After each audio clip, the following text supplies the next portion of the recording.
it's just so bonkers to me that this is so different. But I understand that, like, if you didn't know that that was like the way that the comic went, you'd be like, well, yeah, no, it makes sense. He's got like this awesome wife in the form of Lois Lane, and he's accomplished all the things he ever wants to accomplish. He can retire. Yeah. It's just so weird that we're being kind to Lex Luthor. Yeah, that's what I'm saying, is because you have to make him look good in this thing. You can't make him look too villainous. I mean, we talked about earlier about the superior Superman and his fate, and then after that, it's kind of forgotten that he actually did some shady shit. You know, it's like, oh, he's a good dude. He loves his wife. He's helping the country and everything else. It made sense.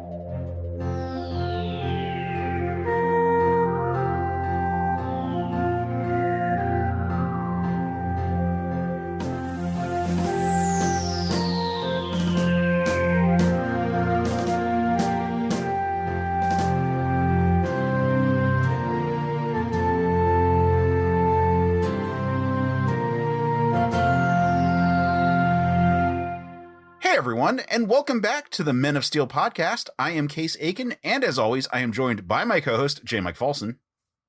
Hey, everybody, welcome back to the show. Welcome back indeed, because we are tackling a story that goes back to one of our earliest episodes of the podcast. We are talking about the animated adaptation of Superman Red Son. And to have a conversation about a Superman movie, I can think of someone no better than the host of a superhero podcast, and that is DJ Nik. Hey guys, it's wonderful to be back. Great to be hanging out with you guys and talking about a movie that I had never seen before, and I did not really I only knew the premise of. So definitely looking forward to breaking it down with y'all. Yeah, the premise is a really strong. It's a really strong elevator pitch. You know, like it talking about like, yeah, it's Superman, but he landed in Russia. Like that's the log line for this, and that's really cool. So okay. One thing that we got to get better about doing in general, because it's a feature that has been commented on that is really great, is J. Mike, could you please describe for the audience, what is Superman Red Son? People like this. People comment and ask about this. Yes, we've actually gotten feedback about how they appreciate you trying to work your way through a synopsis of what we've been doing. I'm just going to say this. You kind of already did it. It's like, what would happen if Superman's ship was 4 hours early or late? I think it was, they said in the book, was it 4 hours early or late? And it landed in Ukraine, like the farm fields of Ukraine. And he was raised by Russian farmers. And him growing up in that whole environment over there, like the movie at least has him with his friend Svetlana, which I thought was hilarious. Her being like his best friend growing up, and then him growing up in the Russian environment and learning how to deal with all that goes on over there, because I'm not really familiar with Russian stuff, and him becoming the premier of Russia and having to deal with Brainiac, and I think the book called him Batmankov. Yes. And the adventures with Wonder Woman and the fallout from Lex trying to antagonize him because of the kind of collapse of democracy over here in the States. Like in the book, it goes in a little bit more context about like how things are falling apart over here while he was promoting the new version of the Warsaw Pact overseas. So like, it's like a battle of minds versus Lex versus Superman about who is going to come out on top. And at the end, like, Lex kind of wins. Yeah, that's kind of an interesting part about the Red Son series as a whole. Like, Lex Luthor does kind of walk away the winner in this whole situation. Like, Superman doesn't lose per se, but like but Lex definitely comes out on top on this one. Yeah, like which is weird for a Superman book, but hey, it's a different topic. Like you said, it's an elevator pitch. Hey guys, what would you think if like Superman landed in Russia? And people will look at you crazy, but that one guy be like, hey, it's a pretty cool idea. Yeah, well, and that's kind of how this started way back when. So, like, if I remember correctly, this was a like imaginary story at one point, like not the Elseworld Superman Red Sun, but like this was a like DC published like one of their myriad like one chapter or maybe the full issue of a Superman book back in the 50s and 60s, where like doing what ifs, and in this scenario, what if Superman landed in Russia? And Mark Millar, who is the writer on the comic that this is based on, took that idea and ran with it for a whole miniseries. And this goes to show where you can like take an idea that's like really good and expand on it and do really cool things with it without it necessarily having to be like 100% yours. This is when we have to like talk about Mark Millar for a minute. Nick, are you that familiar with like Mark Millar, the comic writer and creator of things like Kick-Ass, Wanted? Are you familiar with some of the controversy around him in the comics world these days? Yes, I am. And it's very, very sad because these days one has to kind of continue to separate the artist from the art when it comes to stuff. Because I was a huge fan of Kick-Ass when the comics came out, and then you find the controversy surrounding the creator, and it's kind of like, oh man, another person's kind of let me down. It's kind of lately with Neil Gaiman, who I was a huge fan of, and that was another one which kind of broke my heart. But yeah, I'm familiar with it, and I'm familiar with the comics, and of course I loved the Kick-Ass movies, even though I know Jim Carrey kind of distanced himself from the second one. But I thoroughly enjoyed the movies, and I thoroughly enjoyed the source material as well when it came to Mark's work. Yeah, so let's also clarify what we're talking about is not as bad as Neil Gaiman. Yeah, like, which is, it's crazy that Neil Gaiman is now our example of like, well, yeah, how bad can you go? And like in this whole sort of space, Mark Millar has thrown his lot in with a lot of the sort of like Manosphere Comics Gate crowd, and that's sort of like the big area, and it sort of has caused people to reevaluate a lot of his work, which has always had kind of an edgelordy kind of quality to it. And I'm not going to lie, when like the Ultimates came out, I was like the prime demographic for it, but it's the type of situation where we're kind of looking at the artwork that has been created by this writer who has had like very public falling out with like creators that like remain in pretty good graces. Like Grant Morrison has said that they would, if they were to run into Mark Millar like in Ireland or Scotland, pardon me, in Scotland, he was hoping that it would be in a car, like, and like implying that he would kill him. Like that's and Morrison is a pacifist.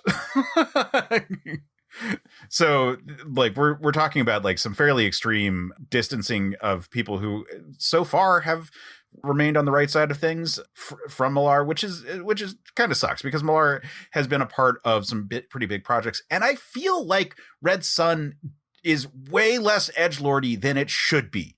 Yeah. From the premise, you know, like I think that the comic of Red Sun, like the Red Sun Superman has popped up in things like Countdown, which was like the introduction of the DC multiverse again after Crisis on Infinite Earths, wherein he was a much more pragmatist kind of Superman and kind of on the edge of being like an evil Superman. And I don't think that Red Sun Superman in either the comic or the movie is ever evil Superman. I think that they do a really good job of having the character remain a really good guy, even though the circumstances push him into a space where he is doing when you take the step back, bad things. But he's really trying to be a good character throughout. I think that is commendable, because that is not necessarily how Millar would write a lot of his characters. And so in that regard, that's pretty good. I think he's more misguided than anything else. Yeah. He doesn't want to do bad things, but the way he goes about it, I think, is misguided. Yeah, and he's certainly susceptible to manipulation, which I think the movie plays up further. Oh, yes. Yeah. But I think it's an interesting take on Superman, who is definitively Superman. In fact, in terms of adaptation stuff, so the animated movie, I think, does a lot of really good things with it all. So I want to note, it's written by J.M. DeMatteis, who we are going to be interviewing soon. Spoilers, spoilers on that one. So like I want to be clear, like I think that there are things that the comic could do that the movie can't do.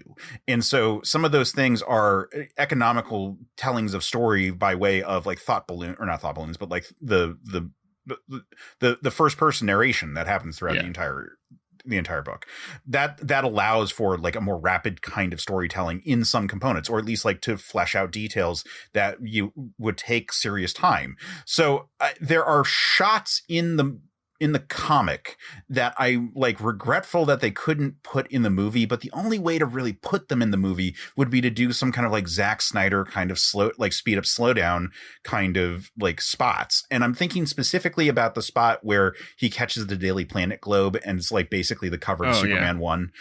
Mm-hmm. Like those are moments where I'm like, oh, I kind of miss those in this, but I'm like, and I'm going to have this issue talking about the movie because I was so familiar with the comic book. Like I broke it out just to like double check like the pace of some things. But in terms of the actual issues, like I have like a very good recollection of this story and how it like beats out, because it's a simple 3-act structure. So it plays really well. And that makes it actually play really well as a screenplay. Yeah. So it plays really well in terms of my memory of things. And so there is going to be a lot of times where I'm going to just compare it to the comic because I can't help but compare it to the comic because I'm so familiar with the comic. Well, and J Mike, I mean, you read it for this. Had you read that before we did the show? Oh yeah. I've read it a couple times. I read it a couple times and I watched the movie a couple times. Like I was trying to like decide which one I liked better, but I'm kind of like, they both have their. It's not like Public Enemies where they specifically leave out certain beat points and throw it in the next movie and it makes no sense. This one, they kind of streamline the stories to a good degree, in my opinion. Yeah, like there's certainly spots that I find myself saying like, oh, but I like this part from the comic. But like, I think that the movie is doing a really good job. Yeah, it's doing a really good job of like telling the story. Like, Nick, what's your experience with the comic versus the movie? I will admit I am not familiar with the source material because I kind of wanted to go in completely blind and just go with this without sort of seeing the adaptation, so that I was not maybe influenced of thinking, you know, they changed this, they changed that, and so on. So this was my only point of reference. But I, you know, and being the first time I actually sat down to watch this, as I mentioned before, I only knew the premise. So I was really curious to see it. Also, I guess, being European and being familiar with the history of the Soviet Union and what have you, it was really interesting to see, not to mention seeing Superman literally kill Stalin. I was blown away when that happened. Yeah. What I thought was curious about this one was that you were mentioning earlier, Case. I think by and large, even though I think Superman is very susceptible to manipulation and might be misguided in the way he acts, by and large, I think it proves the fact that even if Superman was not born or had not been found in America, wherever he might have been raised, he ultimately can't escape his ethics and his morals. And that will always be intrinsic to the character. And I really appreciated that. I mean, there are some things which are clearly anti-Russian in this film. Likely because it was written by Americans, and that does not surprise me in the slightest, because we know of the relationship between now Russia, ex-Soviet Union, the States. So there are some glaring things that go clearly against Russia. And the one thing that I will say the one that annoyed me a little bit, well, as much as I am a feminist, it really annoyed me that Wonder Woman kept going on and on and on about it's men, it's men, it's men, it's men. It's always their fault. It's always their fault. And so that kind of annoyed me to a certain extent. Like, it just seemed too repetitive. Like, I get what you're doing. Enough now. Stop hammering us over the head with this concept. But other than that, I thought it was great, and I appreciated what was ultimately given to us on screen. Yeah. So, like, regarding the Wonder Woman issue, it is less so in the comics. They're like falling out is less well defined in the comics. I think that the movie does a good job of ultimately having her be suspicious and have like her falling out with Superman is done better in the movie. But I think that, there's a bit more of a drum that she's beating about being suspicious of the man's world and men in general, because she's openly a lesbian in this version. Right. Which also is not in the comic. Yeah. It's not in the comic at all. I mean, it makes sense in the movie for where she's coming from, but like in the comic is not there. Her mom is also in the comic too. Hippolyta is like around. Right. In Russia in the comic. Now, regarding sort of like the perspective of things, it's interesting noting that I think that the movie ends up being more anti-Russian, pro-American than the comic was. And maybe that is because it's an American writer adapting it versus a Scottish writer writing the comic in the first place. So Yeah, that is a thing that struck me. I mean, like, how do we want to do this? Do we want to like go down the like just I do, however, want to beats? point something out really quickly. It also seems that since this movie was more recent, current politics may have bled into this one. Like, for example, I know I might be overstepping here or might be getting ahead of myself, but is it just me, or does Lex Luthor sound incredibly like Donald Trump? In his accent. What, his accent? I don't think that was because he sounds sort of like because it's Diedrich Bader doing this sort of like fast talking, smartest guy in the room thing. I couldn't place his voice, and I couldn't decide who he sounded. Because it was the nasally voice and the way he talked. I was like, it could just be recency bias on my part, having heard, of course, Donald Trump all the time on the news. It sounded very much like him. And then, of course, you get Superior Superman going America first. I'm like, oh, okay. Right. No, that one I do think is straight up that I didn't take Bader's performance as Lex Luthor as being specifically Trumpian, mainly because the character is very, very different. Aside from the fact that he becomes president at the end, like the comic version of this character is dialed down a little bit in the movie, but it has this like very particular way of Mark Millar writing smart people, which is very tell don't show. Yeah. Like all the dialogue is like, I'm so smart because I figured out all these like blank blank blank variables that like factor into this whole situation. And we get a little bit of that in the movie. Like I figured this out 40 years ago. Stuff like that. Or like specifically when he's like, oh, I can prove that he's real. You just need to like, give me $20 million and let me like, shoot down this satellite. Like that sequence is kind of the sort of dialogue that he does, but it's way toned down from like the excessive kind of writing of the character that we get in the comic. And it's if you've ever read the comic version of Wanted with Solomon Seltzer, I want to say the Lex Luthor analog that's in that, he's got the same whole situation where it's just like, oh yeah, no, I wore the exact cologne that like was what his like father wore, and I was tapping my finger in a rhythm that like evoked the nursery rhymes that his mom sang to him as a child, and that is why he was like so pliant when I was talking to him. Like those are like lines that Mark Millar writes, and it's very, like I said, very tell don't show about like how smart the character is.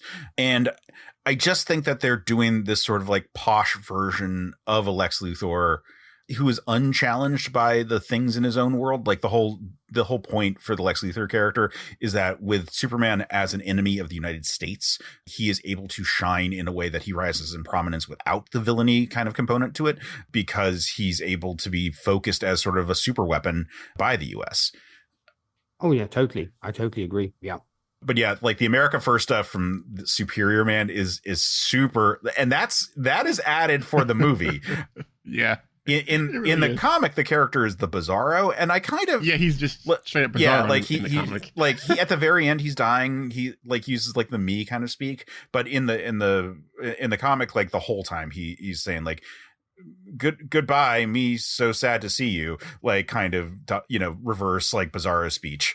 And yeah, here they made it more of like almost a fascist character. The way he was kind of spouting out the populist jargon, of course, which was always kind of Superman's thing way back when. But that's why I was like, I'm sure this was likely influenced by recent political events. Seeing that the movie is more recent than obviously the source material. Yeah, I would 100% agree that those are more recent kind of political things like seeping into the world of the character.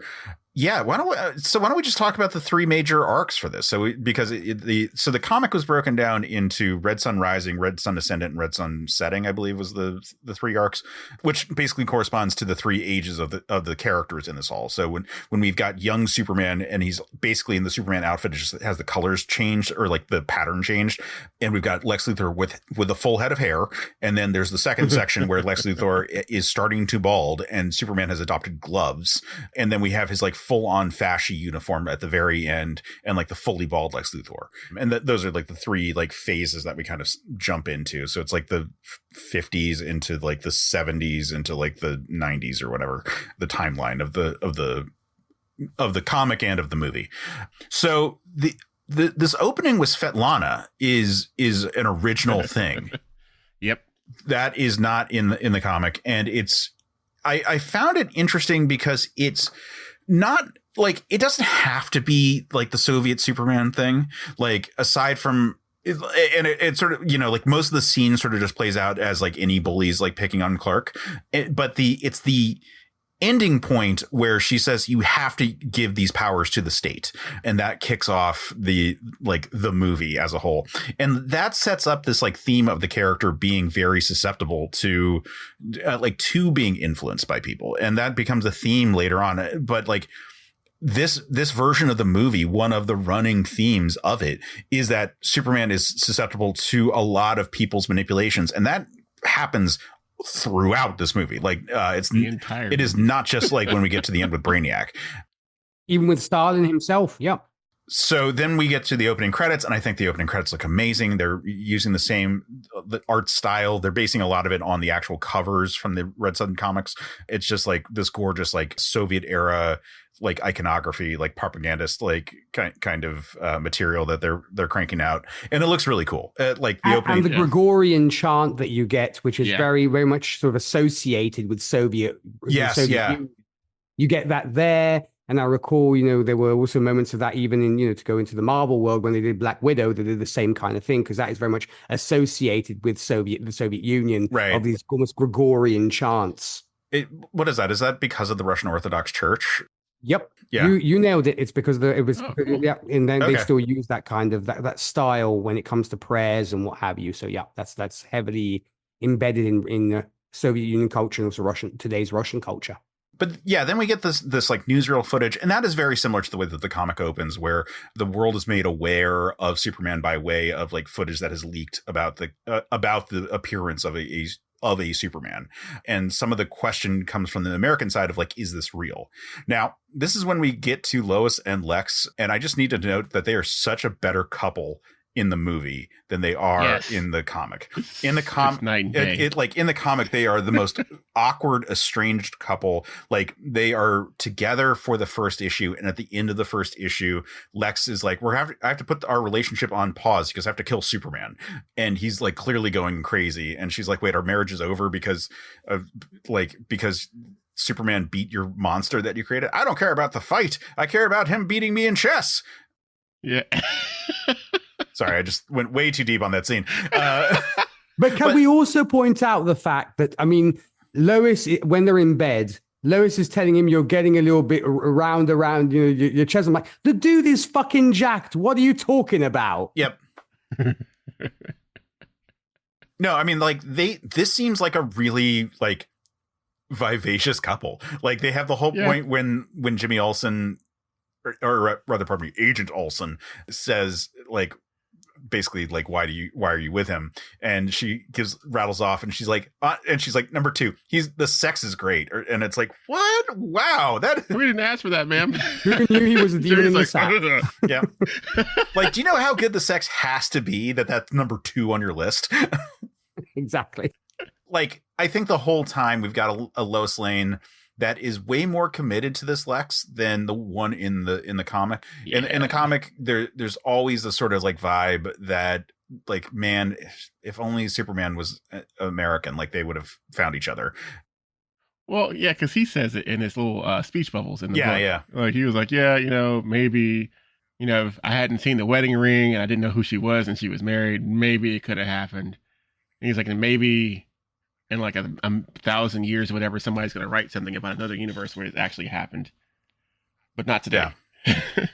Yeah, she's very much a devoted wife to him. I think we see this throughout the whole course of the movie, even by the time he becomes president. Yeah, the only real arc that she has in relation to her relationship with Lex is that she goes from insisting on going as Lois Lane, even though this is like the 50s, so that's like supposed to be like a really progressive detail for the character, that by the time he's president, she's going by Lois Luthor. Yeah. And that, I think, is her sort of like throwing herself in with Lex and being a part of his plans, and like part of that is being the face of being the first lady, like that has like a political role to it, and like so she has to sort of like give up her extremely successful journalism career where she became the editor-in-chief of the Daily Planet, but like, and become first lady. It's so like there's that. I mean, she just seems much more like part of the same team with Lex the whole time.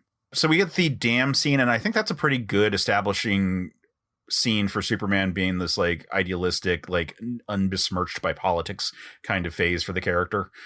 Oh, then we get the satellite collapse or like crash landing on Metropolis. And like I said, I kind of miss the hyper on the nose imagery that the comic book had, but I think it works just fine in terms of him saving them. And he gives like a little speech to everyone, and that's all good.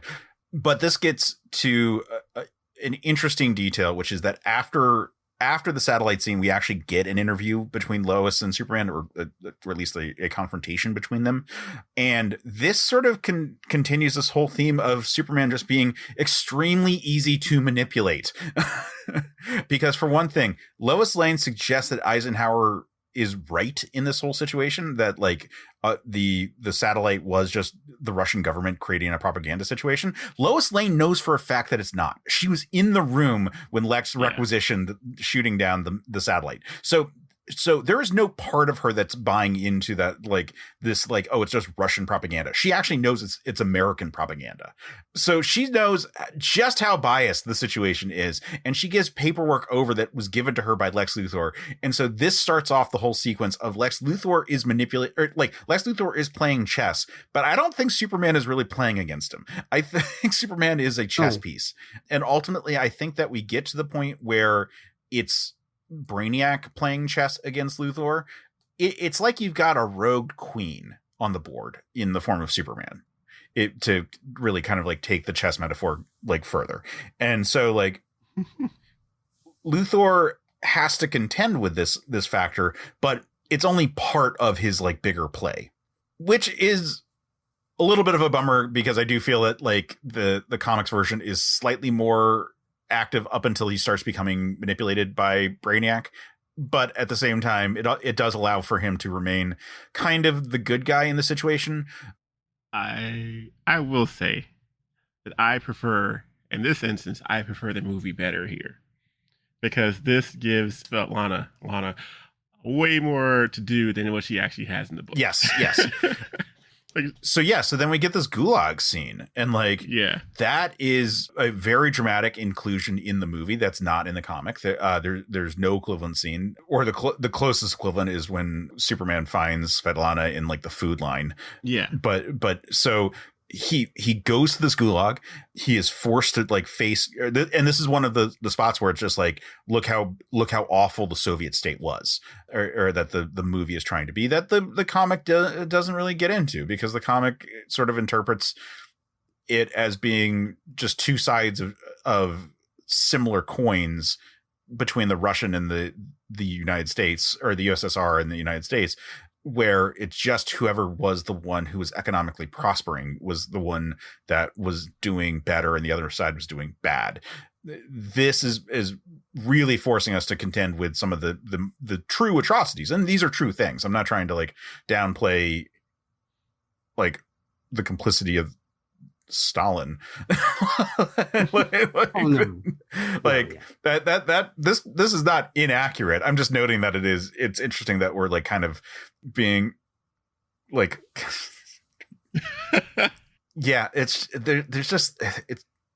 anyway. No, I mean, what I thought was interesting though about that moment was one, Lois was necessarily not expecting Superman to show up when she gave him, those classified files which were showing all the atrocities that were going on in the Soviet Union. She just happened to have them on her. Right. Like, okay, fine. I guess this works, because she was just out having a smoke. She wasn't expecting Superman to show up. It's like, oh, I just happen to have this. Take this and have a look and see how wonderful your Soviet Union is.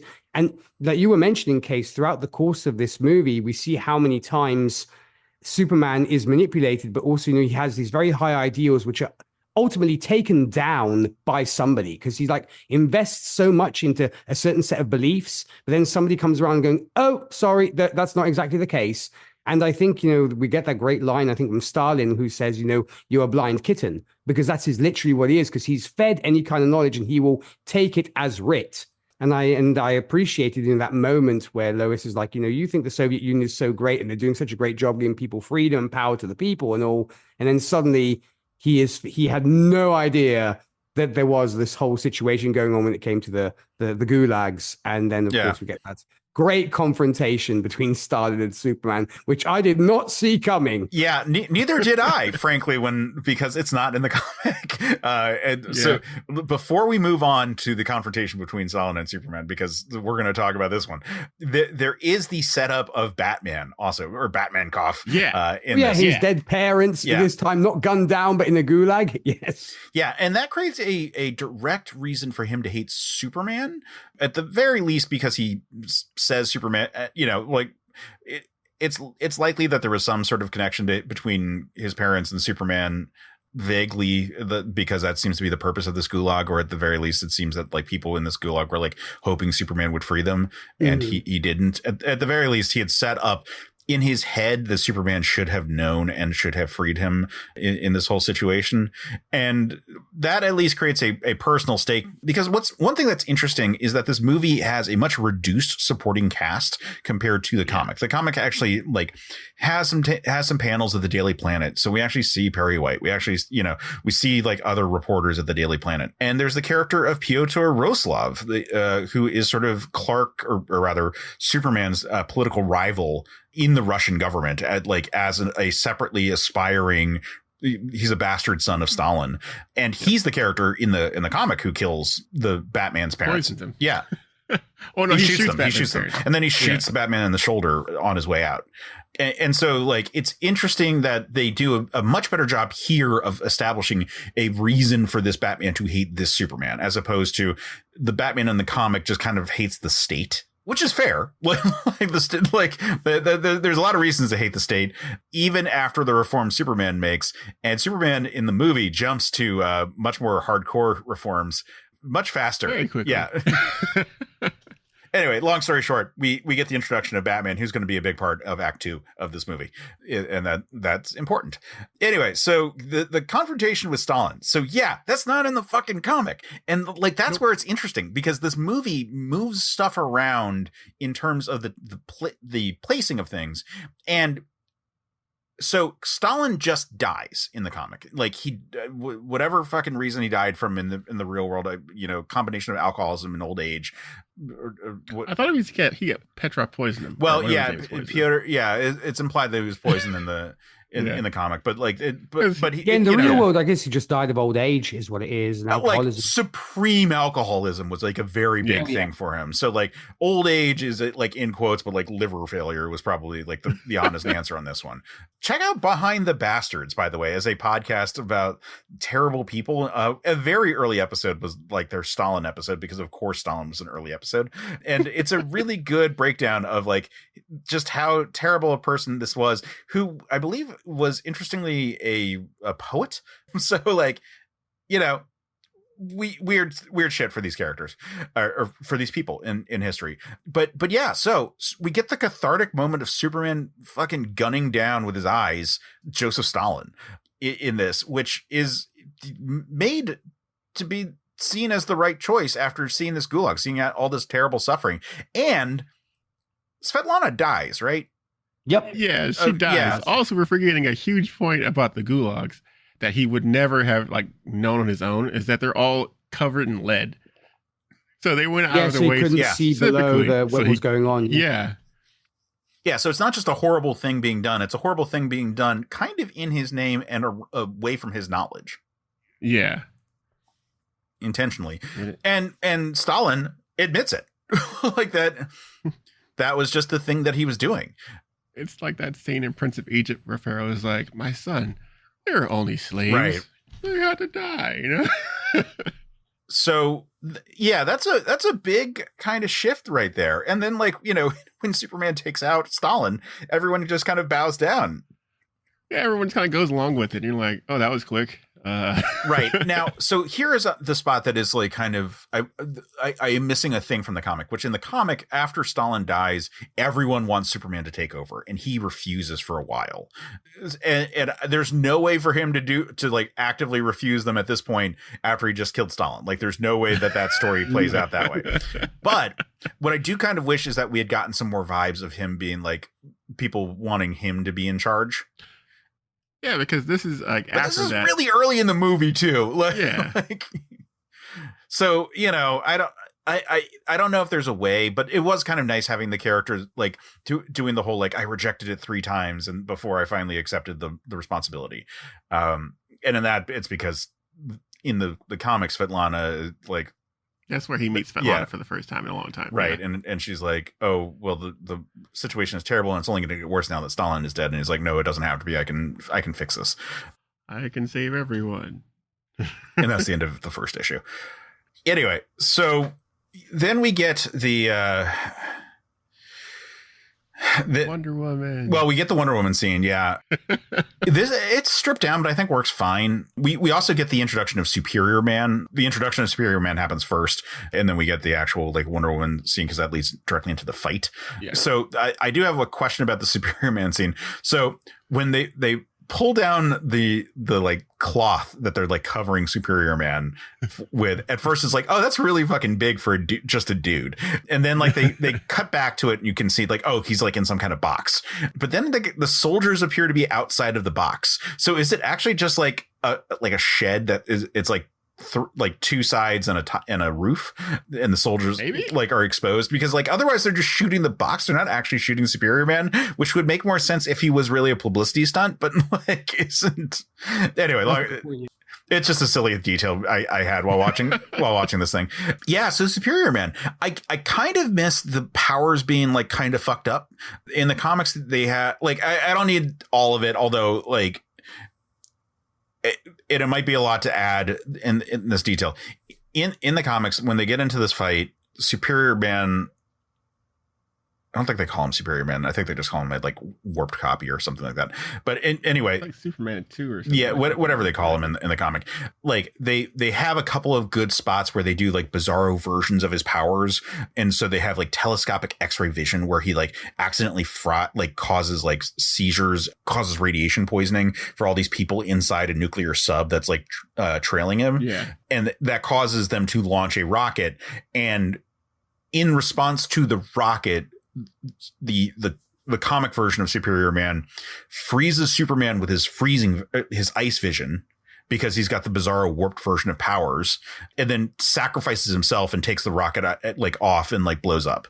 I do kind of miss that this decision to say, you know, to sacrifice himself. Like I kind of love bizarros that are self-sacrificing. And I wish that there was a moment of this character sort of having that same bit of redemption. Well, I mean, I don't think it would have worked in this movie though. No, I agree with J Mike. I don't think it would have worked. Like I don't think they have time. I mean, this movie's an hour and a half long, if that. Yeah. But like, he does have that moment of realization, like right before he melts, where he was like, "Oh, me am hurt." Yeah. And like Superman's like, "Oh, you're gonna be okay? What's going on?" Me hurt. But I feel like the fight works better here with like how they've rearranged everything. Like it blends better. I agree. And and you get like more of Lex being almost a Reed Richards type of a character here, where he's like, "Oh, whatever, cool. This is part of the equation. We're moving forward. This doesn't really matter in the end." I feel like that's a Flanderized interpretation of Reed Richards, but I understand. What are you talking about? I understand what you're talking about. What are you talking about? Yeah, like it's justify the means. This is just one part of the equation type thing with Lex going on for this movie. Anyway. Yeah. But also when you see him like kind of keep telling his team to like jack up the power, and suddenly I think it also is starting to show you a little bit of the Lex that we know and his obsession with Superman to where he's prepared to, you know, push. He has, you know, in total disregard for anything outside of himself, to where he's literally saying, you know, even if this kills the creature, you know, I don't care as long as it gets the job done. But then, of course, when it fails, you know, Lex will never admit to being wrong. So he's like, yeah, I expected that to happen. I think it also shows you know, some of the sides of Lex where he's more callous when it comes to whatever assets he has. And heck, even it's one of the few times we actually see Lois not particularly happy with Lex at that point. He's like, you killed this creature. It's like, it's an it. It's not a he. And so on. So he very much dehumanizes Yeah. the superior man, whereas Lois is like really upset. It certainly is a pain point in the relationship between Lex and Lois, which is, like I said, in this movie, much stronger than it is in the comics. And so it is good to have some drama between them, although it ultimately I don't think really goes anywhere. Not really, no, because it's kind of forgotten like the next day. But it's still good to have like a little bit of like Lex, like, how could you do this kind of thing? Because like the Bizarro sacrificing himself because of not an unrelated, but like a accidental missile being fired off. It is not villainous for Lex necessarily. In fact, like it kind of would have been doing the right thing. And so like that's kind of a good thing. So we need to have some of this drama here. Like this is a much more morally good Lex. Like rereading the comics, it's like, oh, right. Lex and Brainiac have like a deal at the beginning of issue 2. Like they're teamed up with each other. Mm-hmm. Like, and that kind of is phased out just so that Lex can sort of remain like a fairly straightforward American antagonist who is perhaps a little too bright for his own good, but like seems to be and like a little cold about stuff, but like is at least like on the American side of history in this all. And I think also you wanted to retain Lois's humanity as well, as in she's not accepting everything her husband is doing. Yes, and he's not doing... I think that might have caused reactions from people like, why is Lois suddenly this evil Lois who's like completely cool about what her husband is doing? So I think they wanted to do that was to retain, not maybe piss people off that this might be... It's like, this is not Lois Lane. What are you doing? So I think it kind of makes sense that she would be outraged. Right. And she'd be outraged about a thing that is like in the grand scheme of things of like what Lex could be doing isn't that bad. Like he created like, we don't know that much about like the creation process of this by virtue of it not being like a full on Bizarro. I'm not entirely convinced that it's a clone. Like it's a lab experiment, but like what's going on with it? It looks like pretty good at first. Like, yeah. And then it kind of breaks down. So like so what are we dealing with here? But he refers to it as an it. And if you don't think of it as a human being that sort of broke down, but if you think of it as like a robot that kind of broke down, then it's less, less bad versus like the Lex in the comics who very much like murder scientists that he works with because he's frustrated with their notes. Yep. So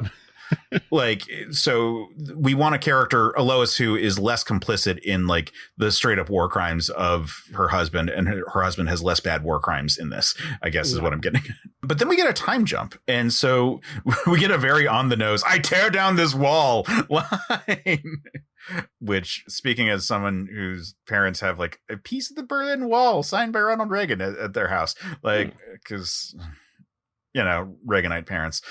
I was tickled by the I tear down this wall. And then we get the Superman museum scene. And this is where my brain broke for a minute there, because so in the comic, that is explicitly Svetlana, and it looks like Svetlana in this scene. Yeah. Like, I was very confused. It's random Russian curator, I guess. Random Russian curator who is a redhead. But like I said, in the comic itself, the character who's in the equivalent scene is actually Svetlana. Like, and is like canonically Svetlana. So what confused me here is like, wait, is that just Svetlana? Like, did she survive? Like, I thought she died. And then they just blow her up and they don't fucking say anything about it. And like... Yeah. So it's like probably not Svetlana, but I guess Superman has a type, possibly. Maybe. And that's actually like creepier. It's like Liberace, his boyfriends that he would like make do like plastic surgery until they all like kind of looked the same. Exactly. Yeah. So it just was like a weird moment there because, and like, again, would it have been so rough if I hadn't read the comics? I don't know. But it certainly looked like a Lana Lang type. Yes, I agree. I didn't want to go there. Yeah. I actually have to ask you guys, I know we're pedaling back here a little bit, but in the comics, do they show Superman's Russian adoptive parents at all? Because here we don't get anything. No, it's even less in the comics. Okay. Like, we don't get the scene of him like with Svetlana as a kid. Like, it just starts with him like on the scene all of a sudden after being, like it starts with the newsreels, the newsreel stuff about like reports are coming in from Russia that they have a Superman. Is basically Eisenhower in the beginning. Yeah, it's Eisenhower, but it's like intercut with like other news sources and people responding. Like there's like shots of the Daily Planet as they react to it all. Like I said, I prefer this intro better. This intro is much better than it is in the comics. Yes, in my opinion. I don't think the comics one would have worked in the movie and vice versa. I don't know if you would have the page space for the child intro, but I think it works really well. And like I said, it establishes the theme of Superman being manipulatable. Yes, right. Manipulatable. And it gave Tara a strong reason to be in the movie. Yes. Mm-hmm. Gotta have Tara Strong in literally everything. Yep, exactly. Yeah. So we get the blowing up of the Superman museum scene here, and we get a Batman who is very okay with the loss of life, and that makes his cause like way less like, yay, we're all rah about this, right? Like this is a Batman that's way more compromised. Oh yeah. Yeah, because he goes from like, oh, you guys have like 10 minutes to leave, and then boom, oops. I really meant 10 seconds. Darn. Like, and it's that moment. It's not just that he blew up a thing and there were civilians inside, but that he deliberately like fucked with them. Like, is the part where like that doesn't quite feel like a Batman. Yeah, I was like, is Batman the Unabomber now? What's going on? He doesn't care about it too. He's like, oh, whatever. My work's done. And then we're reminded of where Wonder Woman is. And she is clearly allied with Superman at this point because she's wearing like a USSR themed version of her outfit. But she is still being a little bit more removed than the comics one. The comics one is like very explicitly an ally. They like go on adventures together. And in the comics, she's not like, or at least like the way I read it is that she has like a bit of a crush on Superman. Yeah. Oh, so she's not openly gay in the comics? No. Because like the moment of like someone hitting on an Amazon and then pulling away is actually Stalin hitting on Hippolyta. Yeah. Wow. And she pulls away because he's not old enough. Yeah, she's like maybe from like 5,000 years older or something like that. So there's like this like vibe, this like puppy dog kind of vibe of Wonder Woman with Superman in the comics, and that she's been like much more like his like regular ally throughout this whole thing. The relationship is still like we're definitely working together, and she has a closer relationship with the USSR than she does the USA, but she's still trying to be more of a mediator. Like, and I appreciate that. Like the Wonder Woman as ambassador kind of approach is, I think, the right tact for the character. And that's kind of awkward in the comics where she kind of like after the events with their confrontation with Batman, she just becomes an enemy of Superman and is like part of the enemy crew that he dispatches pretty quickly. Yeah. That was weird. But I do like her turn more here. Yes. It gives it much more legs, or better legs to run on. Yeah, so like my next note after Wonder Woman's appearance is that we get to the actual like Batman like ambush of Superman, and I'm sure there's stuff that I'm skipping over. I think we skip over the meeting with the guy from the People's Republic of China. I think happens in this like that gap happens right later on. Yeah, that happens. Later. Is that later? Okay. Yeah. But either way, so we have the confrontation between Batman and Superman with like the red sun lamps, which are provided by Luthor, which they establish here. Did they establish it here? They do establish it here. They said cool. a mutual friend of ours from America, because I was wondering how they knew about the red sun stuff in the movie. So that is the thing that I miss from the comics, which is there's a very good speech that Batman gives in the comics where he says, "Strange visitor from another world. Everything we needed to defeat you was right there in that expression. All we needed to do was figure out the conditions of the world that you came from." And they have that from Superior Man, and they explain that in the comic, and they don't explain it enough here because like he just somehow has the tech. Like somehow he just happens to know. Right. I understand that Lex can figure that out. He's been able to grow a Superman. Like, so I figure that he's able to figure that part of it out. I do have a problem because this gets into the whole goddamn photovoltaic versus photosynthetic argument about Superman's powers. Like, immediately having his powers turn off when exposed to red sun, I find annoying. Yeah. I think that it should be like in the animated series where it takes a little while for his powers to fully drain. Mm-hmm. But I get it in the context of a 90-minute movie. You gotta things that we're gonna go fast. And this is the problem in both the comic and the movie. Like they both have this issue, which is that they go off of the pre-crisis version where all it takes is being immediately exposed and his powers just turn off and he's a regular dude. Like I said, I understand it for the movie. For the comic, it doesn't make any sense. But for the movie, it works. And we're like, all right, cool. We are, it's movie magic happening here. We understand where they're coming from, but like the scene's got to keep moving. It was more for expediency than anything else. But I share your gripe there, Case, when it comes to that, because it's like, yeah, you like switch the light off and boom, he's just a regular dude. I'm like, that really isn't how it works. Well, okay. And it would work better with like Birdman, who is like, oh, sure, that's fair. Like who it's like, we turn the lights off and all of a sudden his powers faded. Like who has to have like constant light exposure for his powers to work. Or like Apollo, who is like Superman, but his battery is very small and like runs out of power very quickly when he's been fighting in dark spaces. Like those are areas where it makes more sense because like then all of a sudden his energy is like burned out very quickly and he doesn't have any way to recharge, yada yada yada.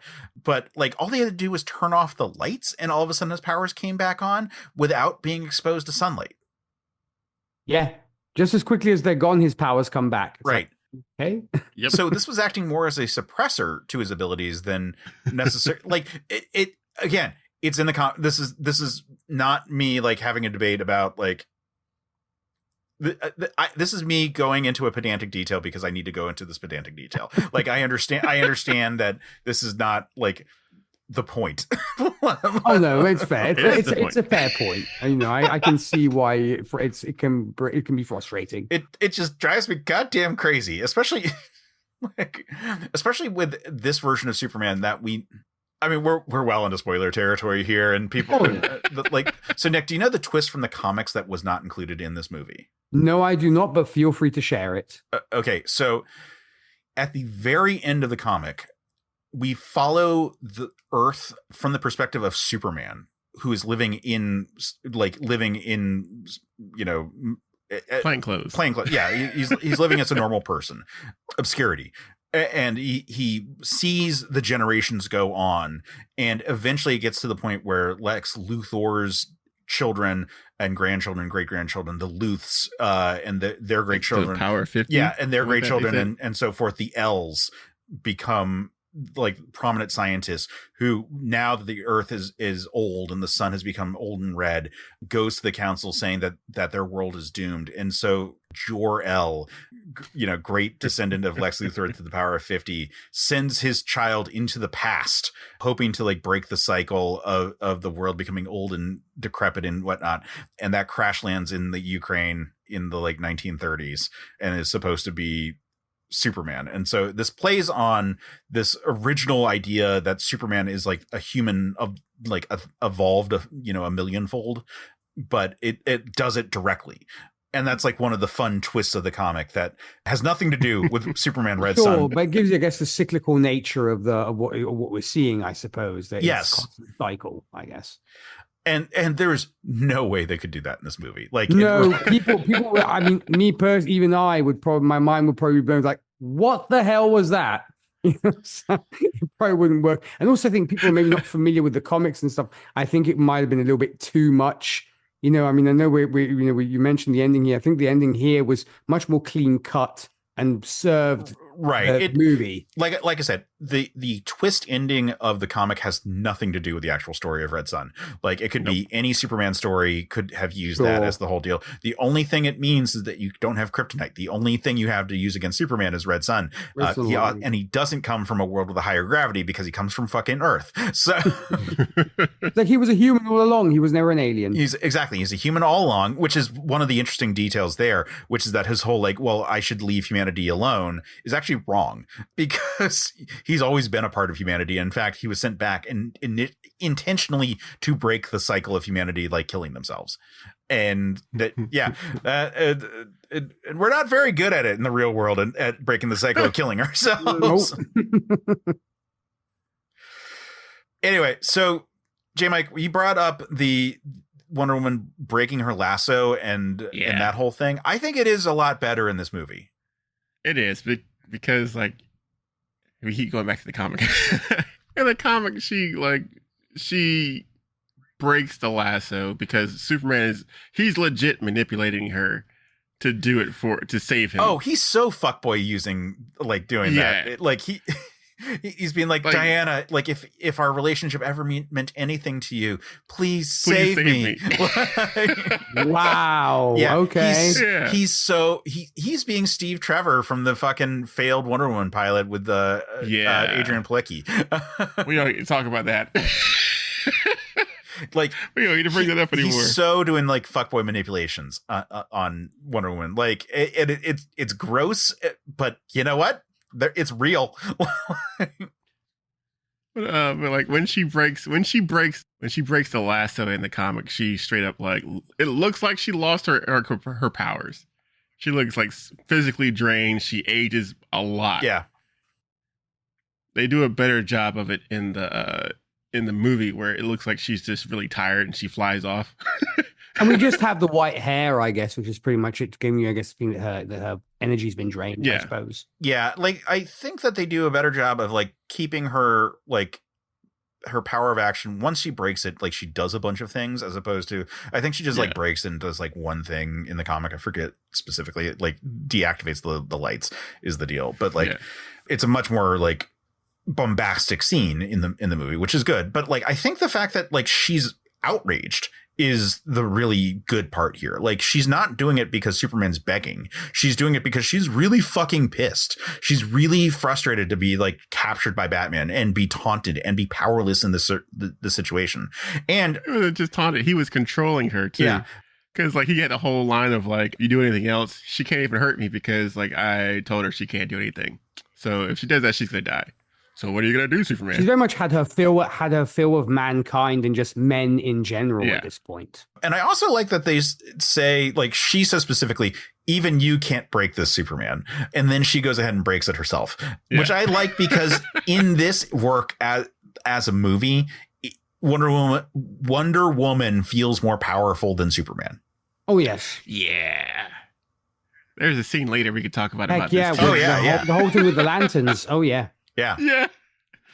But here she's just kind of over everything, and then it's a badass scene when the lights turn off, and all of a sudden Superman has his powers back, and his eyes glow red, and I was like, that's awesome. That was a really well good handled. Scene. Yeah. I genuinely was smiling to myself when that scene showed up. I was like, yeah, this is great. And I like his little speech and how that kind of turns off Wonder Woman, who is definitely reeling from the trauma of breaking her lasso of truth. Mm-hmm. Like that turns her off to Superman as well. I wish that we could have had something like in the comics where it's sort of conveyed that like something was broken in Wonder Woman when the lasso was broken. Like it was very traumatic for her. We do get that she's like got the white hair and she's very drained, but like the comic didn't handle it well because she just says it flat out. Like, I wish there was some kind of vibe that she is emotionally more battered than just physically battered from the breaking of the lasso. And so Superman having this like fairly reprehensible speech in front of her is particularly distasteful because she's going through like all the stuff on top of it. Like, you know, when you're having a bad brain day versus a good brain day and like someone like says something like kind of shitty to you and like your ability to like let it roll off your back, that's the difference I'm talking about there.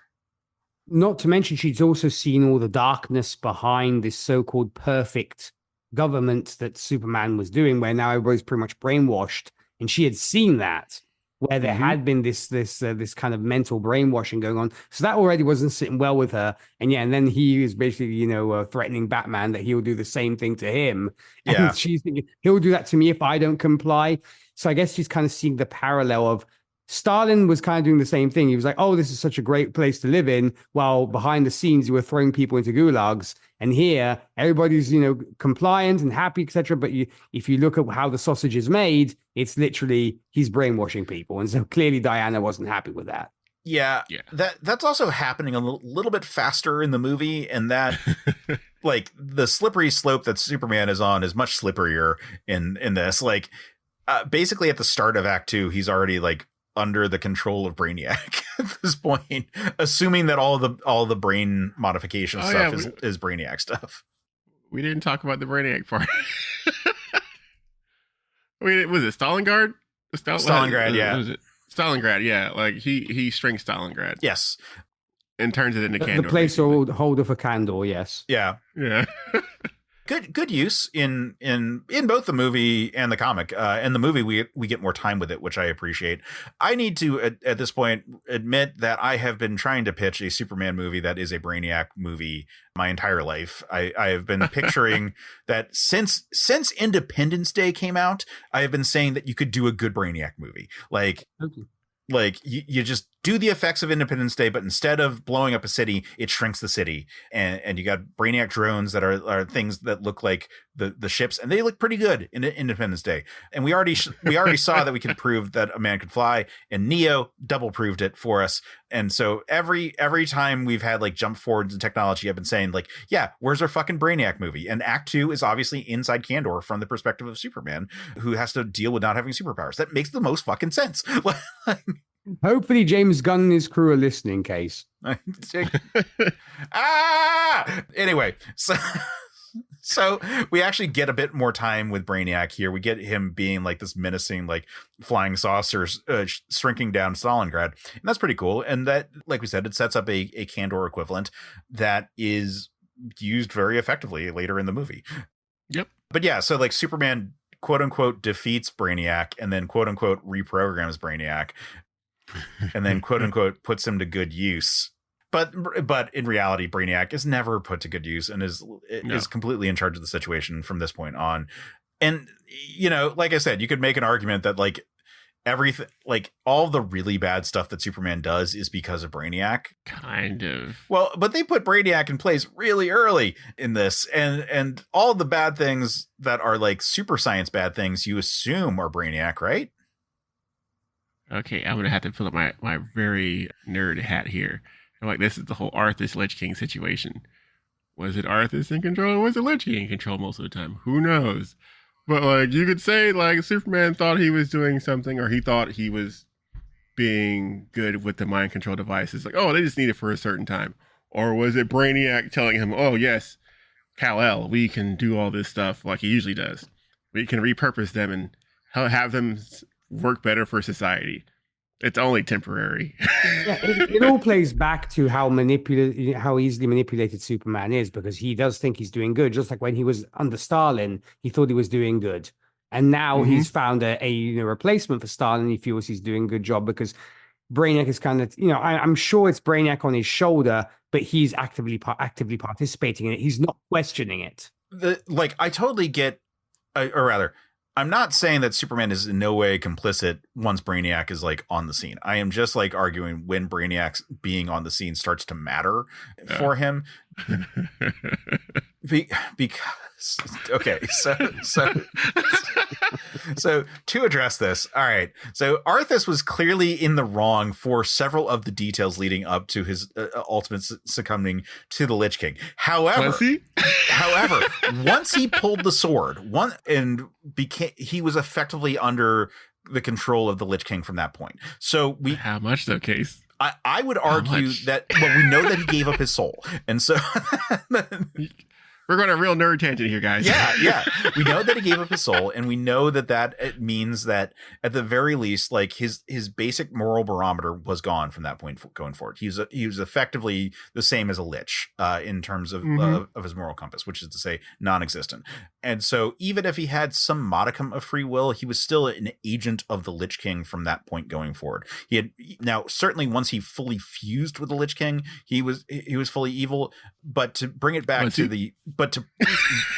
yes, because they became one and the same entity. But to bring it back to the whole Superman situation, I would argue that Superman legitimately thought that he was expanding Soviet powers in the name of making the world a better place, but did not start incorporating super science until Brainiac was quote unquote reprogrammed to work for him. This is not a Superman that has his own Fortress of Solitude that way. Like, this is not a Superman that we see having Superman robots and shit like that. Like, this is a Superman that seems to rely on the technology of Brainiac once Brainiac is in place. And so I would imagine that the behavior modification stuff is only once Brainiac is already manipulating him to a certain degree. Oh, most likely, but I think, but it really much plays into, to play armchair psychologist here. I think it very much just plays into the kind of person that this Superman is, where he needs somebody to tell him what to do, because he is almost like an empty vessel and gets filled by somebody else telling him what is right and such, and then he adopts those ideologies as his own. And so I think that's very much the case here as well. Is just like when he was under, as I said before, while he was under Stalin, he was being filled with, make the Soviet Union great again and all this kind of thing. And even though he had those core values of doing the right thing, he needed somebody to push him that extra step for their own, for their own gain. And so just like Stalin, that's exactly what Brainiac did. He's like, this is an empty vessel that I can use for my own purposes. I mean, even the fact that he could have restored Kandor, aka Stalingrad, and never did. And and see him point out by Brainiac, like, I had the power to do this all the time, just never asked me to. And Superman used that as his sticking point of, we're going to work on it, we'll get there eventually. But then he used that then in his, ideology to then move things forward of making the world a better place in honor of Stalingrad almost. So even though maybe he even knew that the Brainiac could have brought it back lickety split. Okay, that's interesting because he says, like, Brainiac says that it's implied. It's an implied vow. and I find that I took that to be that Superman was like running tests and trying to figure the whole thing out. Maybe he never asked directly, like, Brainiac, can you just reverse the process? But at the very least, like, he was certainly trying to fix it. And Brainiac was interpreting Superman's like better judgment as being like, it shouldn't be fixed because it's strategically more useful not to be fixed. But you're saying that like maybe it was just like he like literally like never asked the question, period. I think that's what it is. Like, you never asked, which is like way more Superman, like it's not super, like, basically what that's saying is that like that, oh no, Brainiac was right in his interpretation of what Superman was thinking. And that is interesting because I actually hadn't interpreted it that way. I had taken it, at least the Superman was betrayed by Brainiac in this situation. But wow, that you make a good case for that. It kind of makes me think of, to go down a tangent here, of that scene in the Muppet Christmas Carol. Yes, I'm bringing up Muppet Christmas Carol, where you've got Gonzo and Rizzo at one point. And they're trying to get back into, I guess, to see what Scrooge is up to. And they're like, we have to climb over the fence. And we see Rizzo's like, oh, I forgot my jelly beans. And he goes through the bars and comes back. Yeah. And Gonzo's like, you could fit through those bars?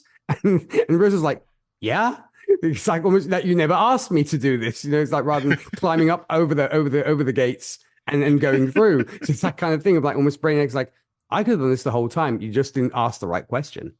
Yeah. So either way, Superman is complicit in some way of not restoring Stalingrad, be it for not asking sufficiently the right question or for just not asking the question because he was scared to ask the question. Either way sort of plays out. But this brings us to Act 3 of the movie, because now we're really talking about Brainiac as the central plot. So we get a much more fashy looking Superman, and we get now a fully bald Lex Luthor, who is now president of the United States, and acting on what we kind of glossed over from the previous act was that there was a scene where there was a crashed spaceship that President Kennedy brought Lex Luthor to. We get the gnarly scene of him cutting off the finger to remove the ring. Was that Abin Sur? Yeah, I think it's supposed to be Abin Sur. Yes, it was. Gives it over to Hal Jordan. In the comics, sorry, let me again push up my glasses on this one. There's this whole sequence of how Hal Jordan was in a Viet Cong internment camp and had such like amazing willpower that he like constructed brick by brick his own concentration camp and then like executed his captors in this like whole scenario. And that's kind of fucked up. It's a interestingly written exercise in sort of like, well, what does Green Lantern willpower actually mean? It's probably good that it was removed. Yeah. Because Green Lantern willpower looks crazy to me. Yeah, like I don't think it would have gone over well had it been. No, it would not have. It does like I said, it's an interesting exercise in sort of like conceiving of like what the willpower of a Green Lantern is actually supposed to like mean. Like, oh, you don't go crazy when you're in solitary confinement because you're able to envision like this perfect construction of a thing. But like I said, while it's an interesting rendition, it's not something that like would go over that well with what is supposed to be a more mass market material in the form of the movie version of this. You also like it would be a really fucked up flashback sequence to include in a movie that doesn't really do flashbacks. Yeah. Point. So that's the thing that we kind of gloss over there. But yeah, so we get the actual like launching of an assault on Superman by way of the Green Lantern Corps. And this is an excuse both in the comic and in the movie to make a lot of references to various Green Lanterns from Earth. Well, they switch it out because in the movie it's Guy Gardner. It's John Stewart, Hal Jordan, Guy Gardner. And then in the book it's Kyle Rayner, Hal Jordan, and John Stewart. Sure. Yeah, I mean, like I wouldn't even like I wouldn't even say one was missing because there's a big crowd and like it's just like the ones that get called out are different. Yeah. So like clearly it's supposed to be everyone you can think of that has been an Earthborn Green Lantern and then some. Just like an entire planet, because I thought there was only supposed to be one lantern per quadrant. Right. And Earth has like 50. I guess nobody told the Owens, I suppose. I mean, that's part of the reason why they like modified it when they brought back the Green Lantern Corps after Kyle Rayner was the sole Green Lantern for a period of time, where they brought it back to being at least 2 per, and then like found other jobs for Kyle and Guy. But that still doesn't like get around the fact that like you also have Alan Scott actively around who's like, oh yeah, I'm coincidentally a Green Lantern by way of the Starheart, a thing that you just happen to be used in creating the Green Lantern Corps in the first place, but surprisingly because reasons, but surprisingly broke off and traveled in originally to a different dimension, but now just to Earth and landed and was just coincidentally turned into a lantern that happens to be green. And I use it as a Green Lantern and gives me powers that are identical to the Green Lantern thing. But my weakness is wood. My weakness is wood, not the color yellow. I'm so glad they did away with that. That was terrible. I mean, wood at least like makes a little bit more sense to me because like it gets into like the weird magic kind of shit, or like his powers being kind of magnetic in origin. You can make some kind of argument for it. The yellow weakness never made sense to me because like even the color yellow. It's like, okay. Like, okay, sure, maybe something to do with like the color spectrum, like literally like it absorbing the frequency or some shit like that. But they would do things like there'd be like a school bus on a train track and it'd be like, I can't do anything. It's like, what do you mean? Just roll the fucking tires. Exactly. Sorry, Green Lantern diatribe on this thing. Anyway, so the Green Lantern Corps in this movie is actually a bit more effective than they are in the comics. Like in the comics, they basically get wiped out like almost immediately with Superman like taking all their rings off their fingers and being like a thought-based weapon against someone who can move faster than thought. Like and I think that the fight is better in this. Like it's obviously like actually they do some pretty good. And like Superman probably could have broken his way out of the whole situation. It really comes down to a willpower thing, but it's interrupted by Wonder Woman as opposed to the Amazons being just like another wing of Luthor's attack plan that is also easily dispatched, which never made sense in the comics because like if Wonder Woman's supposed to be any kind of threat to Superman, then the movie takes the stance that Wonder Woman is stronger than Superman. The comics took the stance that Wonder Woman was significantly weaker than Superman. That's basically what it comes down to. Because in the comics, Wonder Woman doesn't intervene in this moment to break up the fight. She doesn't come in to intervene. She comes to assist. Okay. Like she's on the side, like she and the Amazons have allied themselves with the USA in their battle strategy against Superman and the USSR. Okay, so she's full on Team Luthor at that point. Yes. Yeah. So are a bunch of supervillains, which they don't do here. Well, because like they don't mention the supervillains in the movie at all. Right. Period. Yeah. Which is fine. The book, it was just an excuse to like include like characters from shit. Yeah. From the Superman Rogues Gallery. Right. Stuff. Yeah. And like people, there is a contingent out there who didn't care for Superman Red Son because it doesn't play by the what if rules. And so it doesn't. So like, it's like, oh, Lex Luthor invented all these supervillains, which includes like Doomsday. Doomsday, Parasite, what is it, Metallo, and some other things. I mean, like it's the whole Norman Osborn, the Amazing Spider-Man 2 situation. But it's, you know, like saying that Luthor invented all these characters, which are traditionally not characters invented by him, rubbed some people the wrong way. And like I've always been of the stance of being like, it's just a fucking Easter egg. Like it's just like it's just for us to be like, oh, look at all the characters that we can put on the page that are from his rogues gallery. Yeah, exactly. Yeah. And we don't get it here, and like that's fine because like again, it is less. It's more straightforward this way, and it goes fine. We in fact get a way more dramatic, or rather, let me say this. Lois Lane has a flair for the dramatic way more so in this than she does in the comic, because she walks out with the actual bottled city of Stalingrad, as opposed to just the letter that says, why don't you put the whole world in a bottle? Yeah. So that's kind of a fun bit right there. It's also gets fucked up and destroyed, which is messed holy up, shit. That was a big moment. I was like, what the hell? They actually went there? Like that's intense. Like Brainiac just straight up blasted.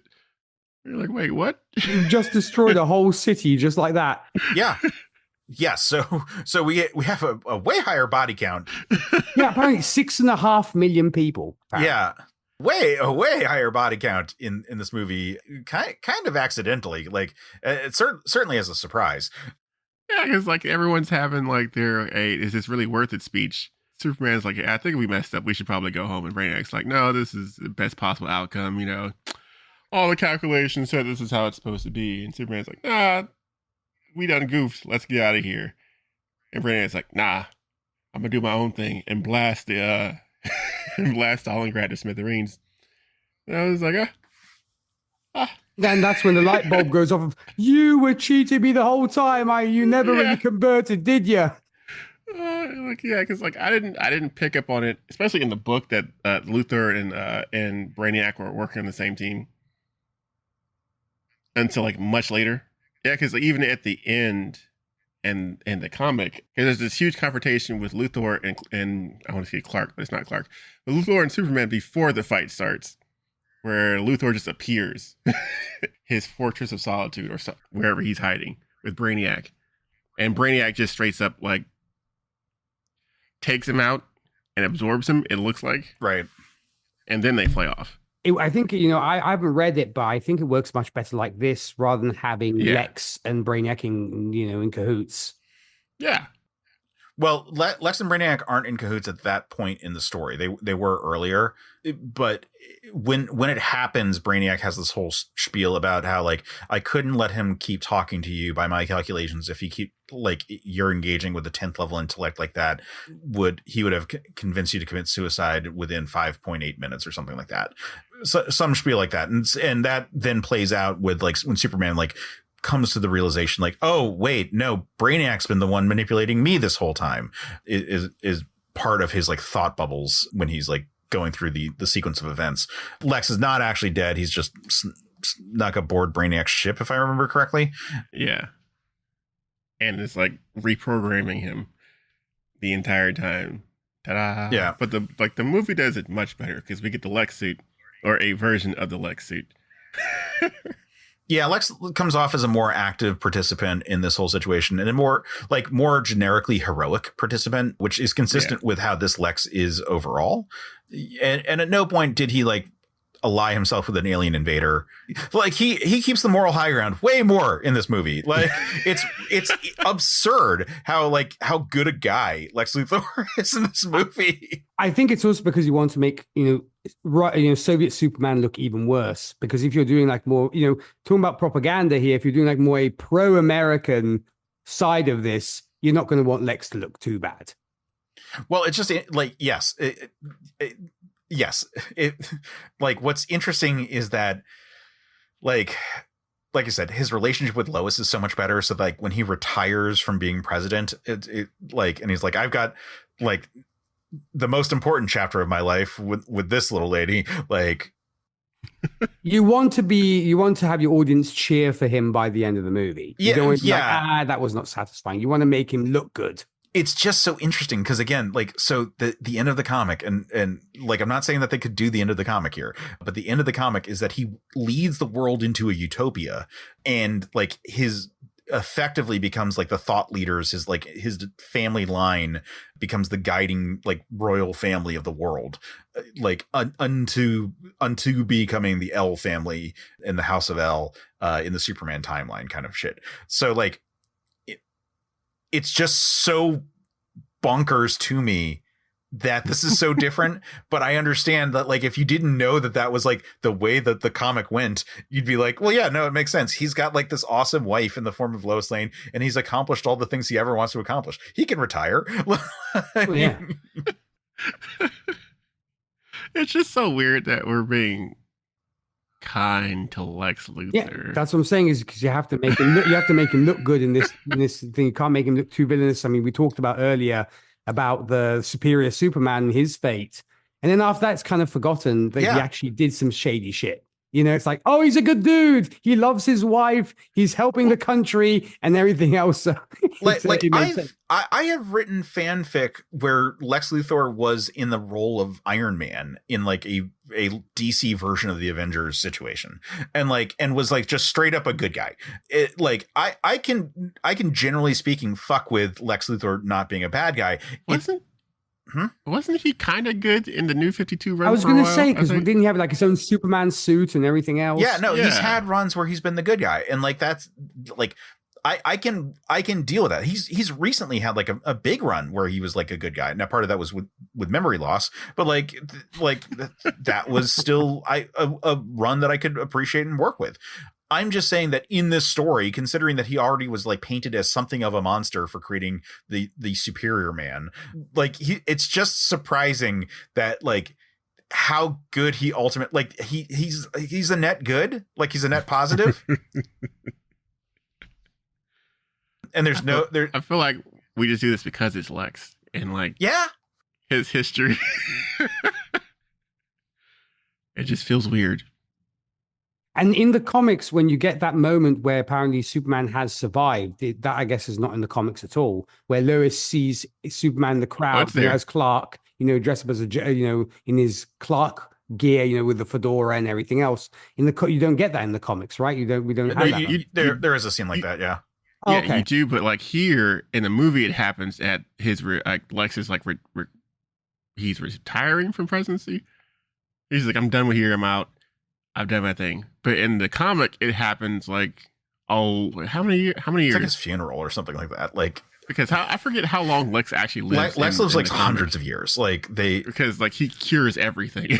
Yeah, like when Brainiac like says in his like readout of like life expectancy is now up to 97 years and greater improvements are expected over like the next couple of decades. Like that's a nod to, in the comics, they start setting up this idea that Superman's going to live forever because he's like eugenically fit, which is also a thing that's probably good to not like overdo in like modern media. Like Sydney Sweeney, good genes and all that shit, whatever. You read my mind. Like Superman has good genes. Yeah, because it happens at the funeral, and then her son is talking to her, and she kind of like glances off, and she sees Superman with a fedora and everything, and she's like, "Oh wait, I think I saw somebody. Maybe I didn't." Yeah, yeah, it plays out about the same, which is why it makes sense to do that as sort of your finale for it all. Yeah, like I said, it's just interesting that this Lex ends up being like a good guy, and it's fine. Maybe it's weird that the comic that he was such like an absurdly bad guy despite being in a situation of like not needing to be a bad guy for any particular reason because everyone was on his side. But I don't know. Maybe this is me just like being too invested in the comic, which I acknowledge had a lot of edgelord tendencies to it, and having a hard time giving up on that. It's years of Lex trauma, a case. All these years of trauma from Lex Luthor. Yes. In all forms of media. I guess like we saw Joker helping old ladies cross the street, people would have a fit, I guess. Something like that, yeah. All right, let's pivot around to Superman. One thing that I have always liked about this work is that Superman is Superman, regardless of the side of the aisle that he is on. That he is doing good actively as far as he understands at any given point. I find that he is less good in the movie than he is in the comic, or at least the slippery slope comes off as slipperier. And that kind of bums me out. But I do still think that we capture a pretty good Superman here, especially at the beginning of the story where he is supposed to be as idealistic as possible, you know, pre-Stalin, pre-murdering Stalin. But like, what do you guys think? Like how does this work as far as an interpretation of Superman to you guys? And J. Mike, we'll start with you. I think we said, like, no matter, I feel like we've talked about this in the comic stuff before, but it's always fun to see that, like, no matter which run he's in, or which story he's in, or which continuity he's in, or anything like that, the core mythos of Superman will always be the same. He's always going to have something going on with Lois Lane, even though he kind of did in this run and kind of didn't. But he mentioned it could happen in some form or way, whatever. But his core principles are always going to be there, no matter what. And it's kind of cool to see. Like, in every situation, it's always going to be Superman. Cool. Nick, how about you?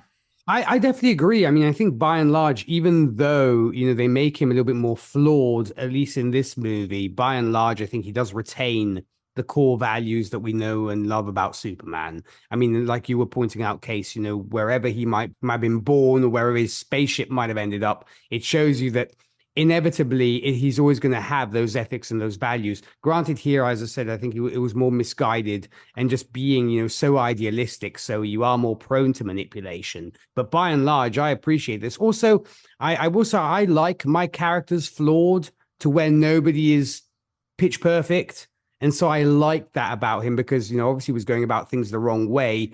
And as they say, you know what they say about good intentions, you know, the road to good intentions, if you will. So, or the road to hell in that case. So I think that was very much the case with him, is that he wasn't trying to be, there was never a bad bone in his body. He just thought this was the right way to go about it. I don't think there was ever any malignancy in his intent. So I really appreciate that. And I thoroughly enjoyed this movie. As I said, this was the first time I sat down to watch it. And I think it's definitely a great version, a great iteration of Superman, you know, compared to what we have seen on other versions on screens, both big and small. Yeah, like I keep coming away from this being like pretty positive about the interpretation of Superman. And like I said, it's a very fine line between this and evil Superman. And I think this retains like the more nuanced, like culturally sensitive kind of take on a character. Like, I think that, as you pointed out, this movie is fairly raw America at some points in a way that the comic isn't. And I do kind of miss that aspect of it, the sort of the more neutral body in terms of view on world history, as opposed to like an obviously biased source. But it's fine. Like it you know, it's still, it like the story goes the same way, you know, like Superman like leads Russia into like what looks like a golden age and then takes a step back and the US like fills the void. It is played as in both scenarios, works out pretty well for everyone. So it's fine. And I think in both works still emphasizes that like it still is basically just like, well, which economy was doing better at the given time that they tried this, you know, like it could have gone the other way very easily if, you know, X, Y, or Z thing was going on in, and like a lot of that it is simply like access to certain like technologies and certain progressions of things. Like, so yeah, it could have gone a different way, but like the US was in control of like what was it? Like the US itself was in control of over 50% of the world's wealth in the wake of World War II. Like Pretty much, yeah. Like, the U.S. was like pretty well set up to win post World War II. And if you tip the scale in the different direction, then it could have gone the other way. And that's what this is sort of arguing, that the existence of a Superman would have tipped the scale sufficiently that it would have gone that direction. But I don't think it really, like, while it's a little bit like, yeah, democracy, blah, blah, blah, like, there's plenty of gray area when it comes to the United States stuff. Like, we know that, like, the Lois Lane scene is like colored by the fact that she is a biased source that knows, like, specifically about the satellite situation. So, like, even the things that are supposed to call into question, like some of those scenes that like come off as more like America rah rah, like they've got shades of gray going on behind them, like, additionally. So I find this a pretty effective Superman that I think rises above the potential dangers of having this Soviet setting, and I think works really well in that regard. Also, if I may add, this also does remind me, granted this was before that, but it reminds me of the recent Superman movie where we have him intervening in a war. And here we have the same thing when it comes to Korea, where he believes in kind of stopping it the way he does, actively taking a stance when it comes to North and South, the Korean War. And of course, in the recent James Gunn Superman, you had a similar thing when it came to, intervening in a conflict between two fictional countries. But it was rather reminiscent of that, because I think it kind of shows you once again where Superman's morality is, even though it might not be the right thing to do to actively take part because you are a superpowered being. But it almost raises that same question where the way he intervenes in Korea is very similar, I think, in the way he intervenes in the James Gunn movie from this year. Well, yeah, I think that one of the key differences of this Superman versus the Superman that we're normally given to is that he actually is a tool of the state. Like, he fully submits to the state from the get-go in a way that Superman traditionally isn't. And so, like, and part of that is set up here with like Svetlana and all that. But like, this is a Superman who is, the argument is coming from an ideology that says that he should become more part of the collective and like submit himself to everything, as opposed to being this individualistic kind of actor. Like, Superman could have also become like a tool of the state in the United States just as well. Like, he could have been brought up by people who were much more like rah the military, like, go submit yourself to being part of the United States. And you could have seen a lot of this play out the same way if he was just being a tool of the United States, kind of like how Dr. Manhattan is in Watchmen. Like, you could see a lot of that kind of go kind of in those directions. But I think that they're doing just, a little bit more interesting by having it be a different state than the USA. Oh, yeah. But yeah, like I said, I come away from this like very positive. I rather enjoyed it. I'm really glad to have the excuse to look at the comics again and to rewatch this movie. So Nick, is there anything that we have not addressed about this movie that you wanted to like get off your chest?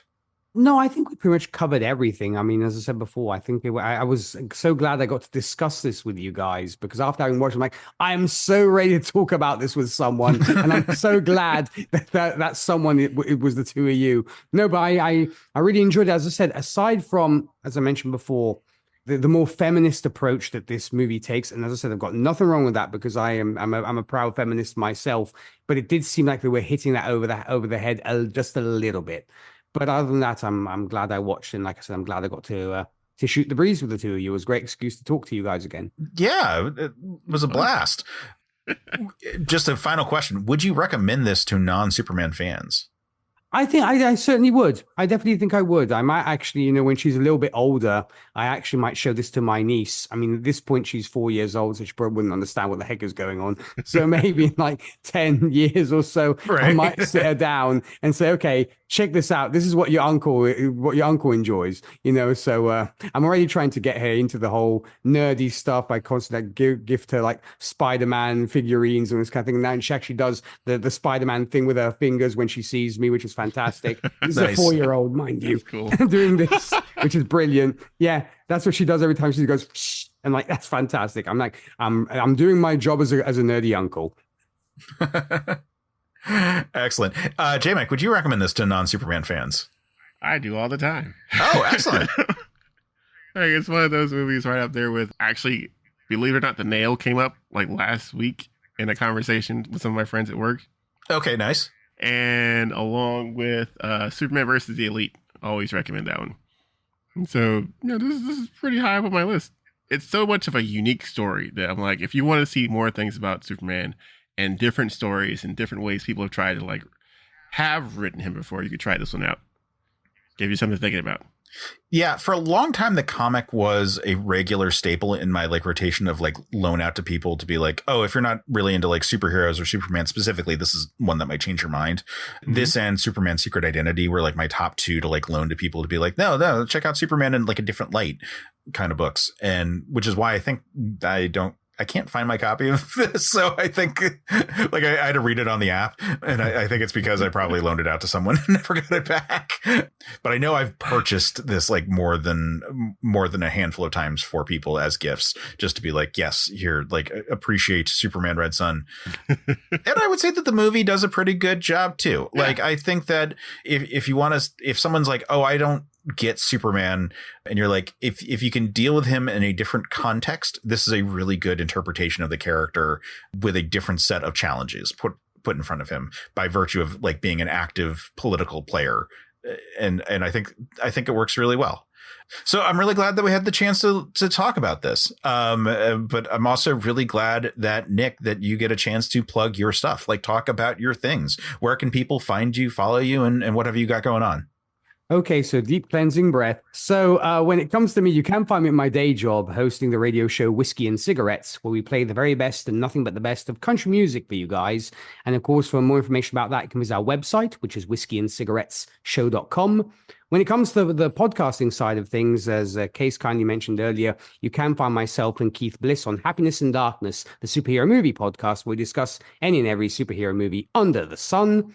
And of course, last but certainly not least, myself, Zan Sprouse, and Rachel Friend can be found also on Gold Standard, the Oscars podcast, where we have reviewed all the Best Picture winning movies in chronological order, and we're now reviewing movies that we have picked, and we also have new and returning guest co-hosts bringing their favorite films to the Gold Standard Theatre. Case in point, Case actually joined us not that long ago and brought one of his movies, Everybody Wants Some, which none of us had actually seen, so we're really glad to have that opportunity to talk about a movie that was near and dear to you, Case, so hopefully we'll get to do that again. And finally, myself and Charles Skaggs can be found on the Fandom Zone podcast, where I talked about Neil Gaiman earlier. We're currently reviewing the second, and I'm thinking final season, of course, of The Sandman. So that's what I've got going on.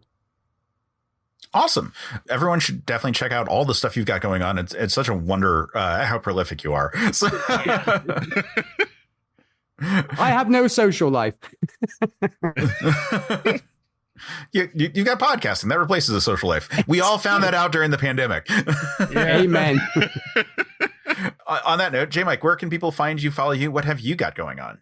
Oh my gosh, I have not nearly as much stuff going on as Nick does. But if you want to talk, I'm on the Bluesky at j5.bluesky.social. I am occasionally on that other app at j5 on Twitter. And I think that's about it. Besides Discord, Case, which I'm trying very hard to be on occasionally. I'm making much more of an effort, I promise. Yes, no, you're doing a great job. And the Discord is a great place to find J. Mike and to find me. You can find a link to our Discord server on our homepage for certainpov.com. So check that out there, or you can find, I post the links to it regularly. If you didn't see one, just let me know and I'll send you a link to the Discord and you can come join it. But like I said, there's one, if you just go to certainpov.com, it's at the bottom of the page there. But yeah, it's a great Discord. It's a great place to come hang out. We do a great job of trying to be inclusive and have really fun conversations without it being necessarily so overwhelming as some Discord servers I've been on, where it's just impossible to keep track of any conversation because they move so fast. So it's I think a good rhythm. It's not too slow, not too fast. It's just right. But another thing you can do to support the show, in addition to coming and joining us on the Discord server, is, well, sorry, I guess I should finish where you can find me and follow me. You can find me at Case Aiken on most of the platforms, including the Bluesky, except for Instagram, where I'm holding on to my AIM screen name from high school for dear life, and that is Quetzalcoatl 5, QUETZALCOATL5. I'm sorry, I was pretentious in high school, but I'm not going to give it up. I'm still hanging on to the screen name for this and for my Twitch like that. But anyway, what I was getting at before, though, is that you can come and support the show on Patreon. We would really love actually more support on Patreon. If you look up patreon.com/certainpovmedia, that supports this show and as well as Another Pass and all the videos that we're doing on YouTube. But it is specifically for the productions of Certain POV. So please check that out. It would mean a ton to us to actively support the show. But even if you subscribe at the free tier, we would still that still means a lot to us, and you would still get a lot out of it. I'm actively doing 2 columns a week that are available at the free tier. One is just my general thoughts about nerd spaces, and the other is me talking about homebrew D&D stuff that I've worked on. Yeah, like those are fun places to check that out. But by the time that this episode comes out, we're going to be doing regular uplugs for upcoming new episodes of all of our things, and we're going to be doing more and more additional content for our patrons. So check out the Patreon, because there's a lot of good stuff coming for that.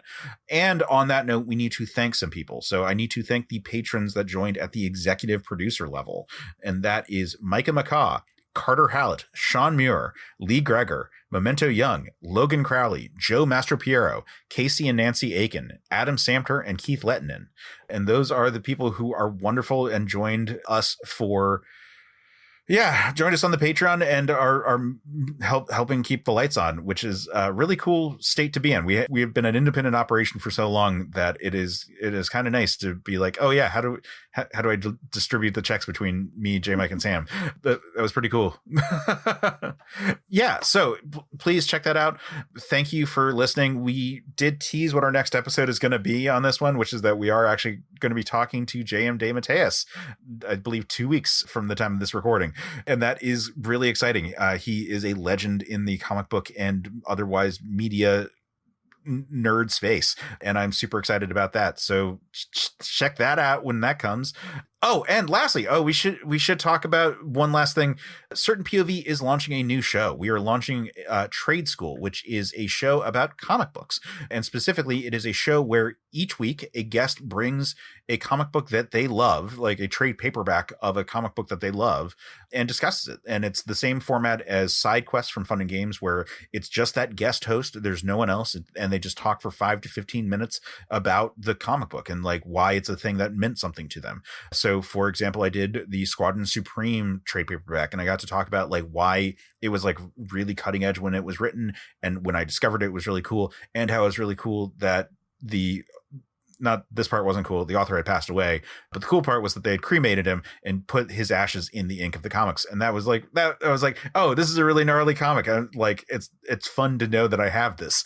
And so it was like fun to talk about that on there. So it's, is the story good, but it's also like, why did this comic mean something to me at the time? And, like we're talking specifically trade paperbacks.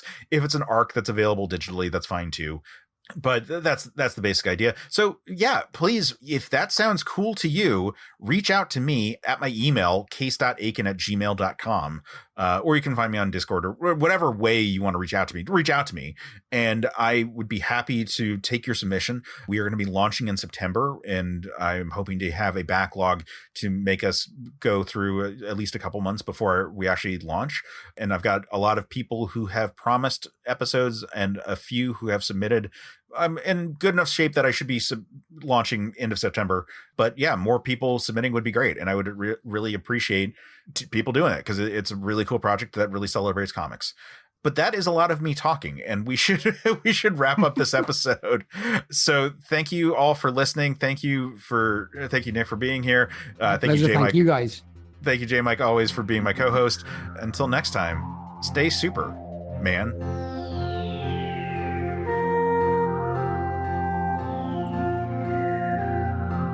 Men of Steel is a Certain POV production. Our hosts are J. Mike Folson and Case Aiken. The show is edited by Sophia Ricciardi. Our logo is by Chris Batista, and episode art is by Case Aiken.